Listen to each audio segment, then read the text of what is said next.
A special thank you to each of our subscribers who make this channel possible. Here's today's story. In a bold move that has stirred discussions across the nation, President Donald Trump is set to sign an executive order on Friday that will allow the Department of Defense to adopt the title of Department of War as a secondary designation. This decision, confirmed by White House officials, aims to reflect a stronger message of military readiness and resolve.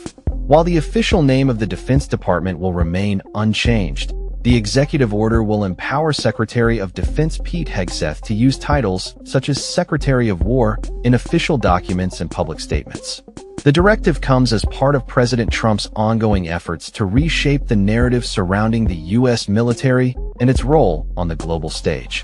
According to a White House fact sheet, the name Department of War is believed to better convey the strength and readiness of the U.S. military, which the president asserts is the most formidable fighting force in the world. Trump's rationale is that the current name, Department of Defense, suggests a more passive approach, which he believes does not adequately represent the aggressive stance the military should take if necessary. This executive order will also instruct all executive departments and agencies to acknowledge and incorporate these secondary titles into their communications. The Pentagon has been officially known as the Department of Defense since 1949, following a significant reorganization of military agencies after World War II. The original title, War Department, was used until President Harry Truman oversaw its renaming as part of the National Security Act of 1947, which unified the military branches under a single leadership.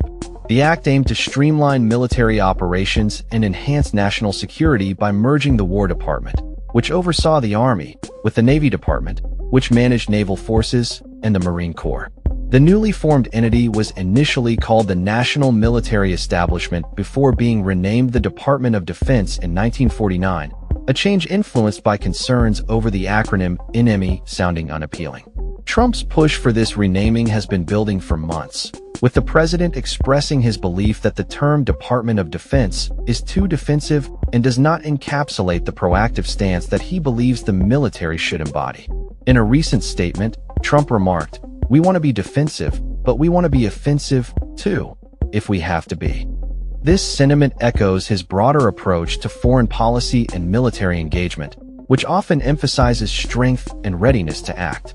The executive order, while allowing for the use of the term Department of War in non-statutory documents and ceremonial contexts, does not change the official designation of the department, which would require congressional approval. However, the order will direct Secretary Hegseth to consider legislative and executive actions that could lead to a permanent name change in the future.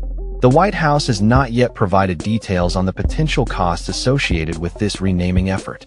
It is anticipated that a formal change would involve substantial expenses, including updates to official documents, military vehicles, uniforms, and various forms of communication. Critics of the move argue that reverting to the title Department of War could further militarize U.S. foreign policy and may not reflect the contemporary realities of global diplomacy and conflict resolution. They caution that such a change could send a message of aggression rather than one of peace and stability.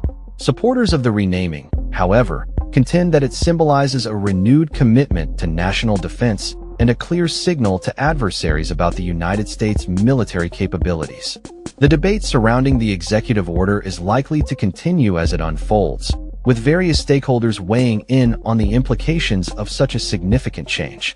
As the country awaits the signing of the executive order, it is clear that this decision will have far-reaching effects on the perception of the U.S. military both domestically and internationally. The renaming of the Department of Defense to the Department of War is not merely a change in title. It represents a shift in how the U.S. positions itself in an increasingly complex global landscape. This developing story will be updated as more information becomes available and as reactions from Congress and military officials emerge. That's all for this story. We upload videos every day covering many different subjects, so hit that subscribe button to stay informed. Thanks for watching.